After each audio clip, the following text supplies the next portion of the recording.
నమస్తే మిత్రులారా. ఈరోజు శ్రీకృష్ణ భగవానుడు మనకు నేర్పిన ఒక అద్భుతమైన జీవన పాఠం గురించి తెలుసుకుందాం. గొడవలు, శత్రువులు, విమర్శలు ప్రతి మనిషి జీవితంలో కూడా ఉంటాయి. కానీ వాటిని ఎలా ఎదుర్కోవాలో తెలుసుకోవడమే నిజమైన విజయం. అయితే గొడవ పడకుండా శత్రువులను ఓడించే ఆ 10 మార్గాలు ఏమిటో తెలుసుకుందాం. నెంబర్ 1, స్నేహం చేసుకోవడం. శత్రువులను ఓడించే మొదటి మార్గం వారితో స్నేహపూర్వకంగా ఉండటం.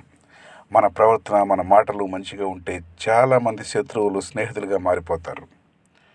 ఎందుకంటే ప్రేమ, క్షేమ, స్నేహం అనే ఆయుధాలకు మించిన శక్తి మరొకటి లేదు. 2, ఊరకే ఉండటం. కొన్ని సందర్భాల్లో మౌనం గొప్ప ఆయుధం అవుతుంది.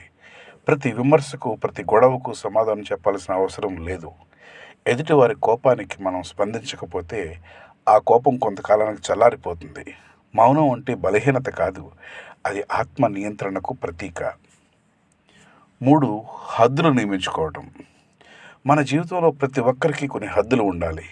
ఎవరైనా మన వ్యక్తిగత జీవితంలో ఎక్కువగా జోక్యం చేసుకుంటే గౌరవంగా కానీ, దృఢంగా కానీ పరిమితులను తెలియచేయాలి. మన ఆత్మగౌరవాన్ని కాపాడుకోవడం మన ధర్మమే.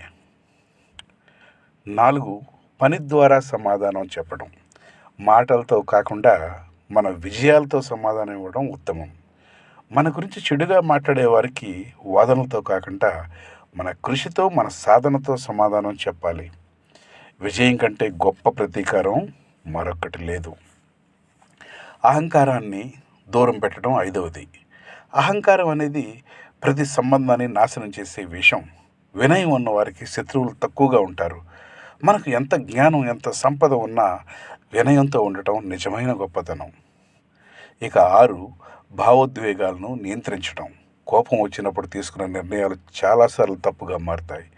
అందుకే మన భావోద్వేగాలను అదుపులో ఉంచుకోవాలి. ఒక క్షణం ఆగి ఆలోచిస్తే ఎన్నో సమస్యలకు పరిష్కారం దొరుకుతుంది.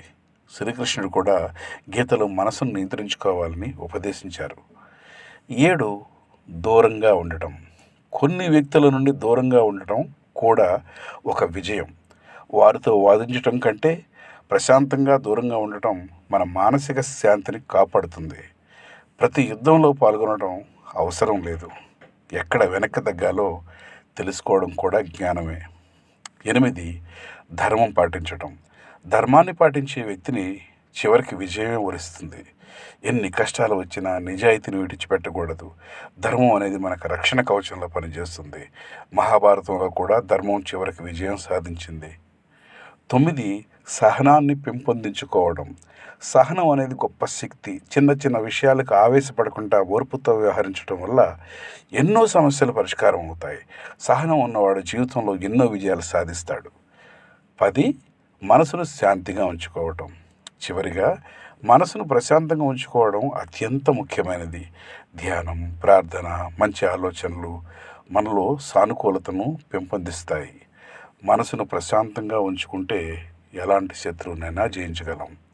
ఇక ముగింపుగా మిత్రులరా, శత్రువులను ఓడించడానికి ఎప్పుడు గొడవలు, కోపము అవసరం లేదు.